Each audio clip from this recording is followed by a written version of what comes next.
In this video, I am going to discuss what is residential rent increase, commercial rent increase under UP regulation of Urban Premises Tenancy Act 2021। Hindi में से आवासीय किराया वृद्धि, व्यावसायिक किराया वृद्धि कहते हैं और Uttar Pradesh regulation of urban premises tenancy act को हिंदी में उत्तर प्रदेश नगरीय परिसर किराएदारी विनियमन अधिनियम 2021 के नाम से जाना जाता है। तो friends, it comes under land laws and other local law subject. So let us discuss the UP regulation of Urban Premises Tenancy Act mandates a written agreement between landlord and tenant. The main purpose of this act is to mandate a written agreement between landlord and tenant. Whenever any person seeks a building on rent is called tenant. So there must be an agreement between landlord, Malik or किराएदार. Landlord means Malik here or किराएदार. So there must be a written agreement between landlord and tenant. The law replaces this new act replaces the old 1972 act. How it provides for faster dispute resolution through a rent authority and tribunal, and limits the rate increase maximum at 5% for residential buildings and 7% for commercial occupied buildings per year, and provides for transparent tenancy registration, and there should be a transparent tenancy registration. जब कोई भी किराएदार एक मकान ढूंढता रहने के लिए, अगर वह आवासी है, if it is residential, then maximum जो किराए की वृद्धि मालिक कर सकता है वो 5% से ज्यादा नहीं कर सकता है फॉर रेजिडेंशियल बिल्डिंग्स। और अगर कोई व्यक्ति किराए पे कमर्शियल बिल्डिंग लेता है तो मैक्सिमम 7% पर ईयर वह मालिक, उस बिल्डिंग का जो मालिक है, मैक्सिमम 7% रेंट में वृद्धि कर सकता है। Now let us discuss this in detail. Now what are the key provisions of the act? The first is, as I told you, written agreement. It is essential between the tenant and the landlord and is mandatory to submit it to the rent authority. It must be, a copy of this must be submitted to the rent authority. Now comes a rent hike. Rent increase will be subject to agreement. Means when there is an agreement made between the landlord and the tenant, this should also be written in the agreement, not verbal. It should be in writing. These increases are capped at 5% per year for residential and 7% for non-residential commercial properties. Now there is a security deposit. In the previous act, this was not necessary, but according to this act, security deposit is also a must for this agreement. A maximum of 2 months rent for residential premises. If somebody takes residential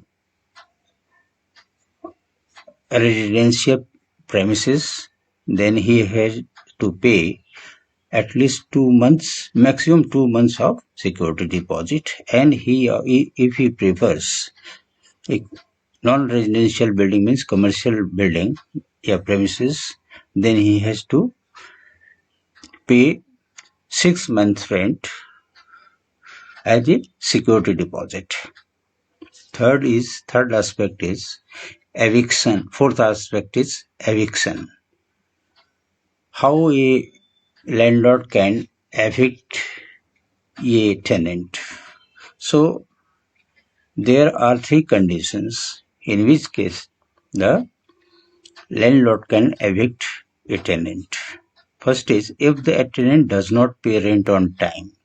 Suppose the tenant is not paying the rent timely, then what will happen? The landlord may ask him for payment, and then also he does not pay the rent, then the landlord can evict him. Second is misuse of the premises. Whatever building he has been allotted, the tenant has been allotted, he cannot misuse that building. He cannot keep the building dirty. He cannot dismantle, cannot repair without the permission of the landlord, or do any activity which hampers the interest of the landlord.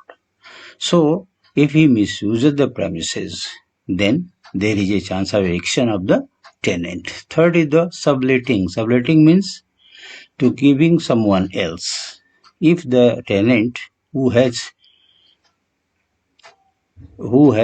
taken the building and is subletting, giving to someone else means if A is the landlord, he is giving his premises to B, and B sublets to C, gives to C for living, then in that case also he will be liable for eviction by the landlord. So these are three conditions. If the tenant does not pay rent on time, misuse the premises, or sublets anybody, then the landlord can evict him.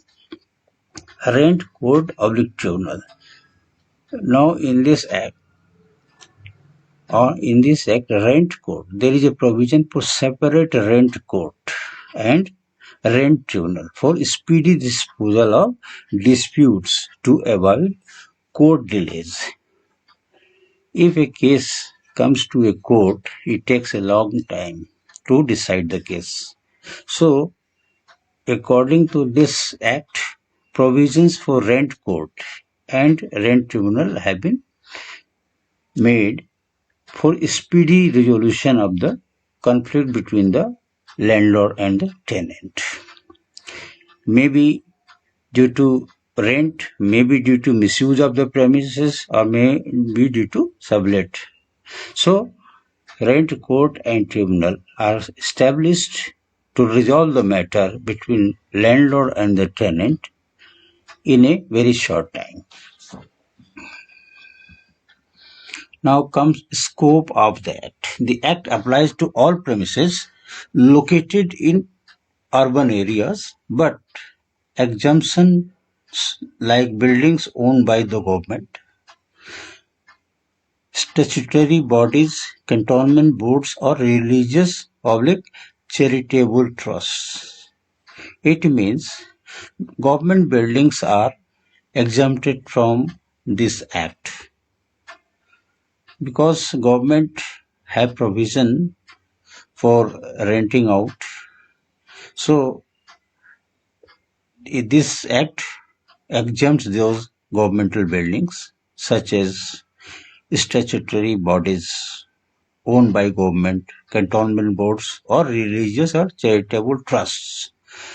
Religious charitable trusts have their own renting process. Cantonment boards have also their own renting process, and the government buildings have also their own renting process. Now, what are the important points of this act? The law regulates both old and new tenancy to ensure fairness. The relation it shows there should be a fair relation between the landlord and the tenant. So, if any conflict arises between landlord and the tenant, this act ensures fairness. Second, registration can be done through the online portal Rent Authority, which keeps centralized data of all landlords, property managers, and tenants. So these are two very important points under this act. Now I am going to discuss the very important sections of this act in very short method, very short time, because if I explain these sections, this video will be very large. So I have shortly explained all the sections which are very important also from the examination point of view. So section 4. Section 3. Exempted promises. Act does not apply to government-owned premises, premises owned by public undertaking, statutory bodies, cantonment boards, religious charitable institutions, or those rented by companies to employ as a part of services. This I have already explained to you. Now section 4, mandatory written tenancy agreement. I have already told you that there must be a written tenancy agreement. Between whom? Between the landlord and the tenant. Period of tenancy. In this period of tenancy, for how many years the tenant is going to use that building. So period of tenancy must be decided. So it is decided under section 5. Section 7, restriction on subletting. It explains the restrictions on subletting the building by the tenant. Section 8 and 9, rent payable and revision of rent. This section explains how rent will be paid and how the revision of rent will be done. Section 11, security deposit limit. It explains the limit to security deposit. As I told you, for residential building it is two months rent, and for commercial buildings it is 6 months rent. Section 14, deposit of rent with rent authority. Deposit of rent with rent authority. Section 15 and 16, repair, maintenance and upkeep of premises.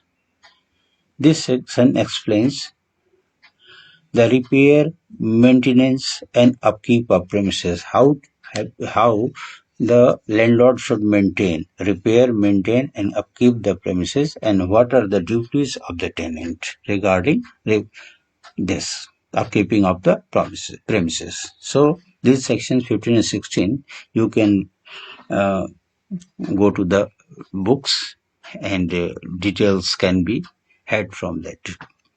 Section 20, penalty for withholding essential supplies or services. If the landlord withholds the essential services, then there will be a penalty imposed on the landlord. So what will be the conditions? And this penalty is imposed according to the withholding of the essential services or supplies like electricity, like water supply, or parking a car. If the landlord prevents you from parking a car and he makes some limitation on consuming electricity or water, then he must be penalized for this, because he cannot act against the act. So penalties are described under section 20. Protection of tenant against eviction allows for eviction if the landlord needs premises for personal use. In this section, protection of tenant against eviction has been described, explained how a tenant can be protected against eviction by the landlord, and in which case the landlord can ask for evicting the premises, that is for personal use. If he wants to repair the building, he wants to modify the building, or for any maintenance purpose, the landlord may ask the tenant to evict the premises. Or Section 30, Establishment of Rent Authority. Establishment of Rent Authority. Under this section, Rent Authority. Under Section 30, Establishment of Rent Authority. So, how the rent authority will be established, what will be the function of the rent authority, that has been explained. And similarly, Section 32, Establishment of Rent Tribunal. What will be the functions? What will be the structure of the tribunal? So these all be detailed in this section 32. Now Section 36, Execution of Orders. Whatever orders rent authority or rent tribunal pass, that how that orders will be executed has been explained. So friends, I have shortly discussed these sections. You can go to the main book of law for this, the detail of these sections. So friends, how do you like this video content? If you have any comment, please do comment in the comment box, and if you have not subscribed this channel, please do subscribe. Thanks for watching this video.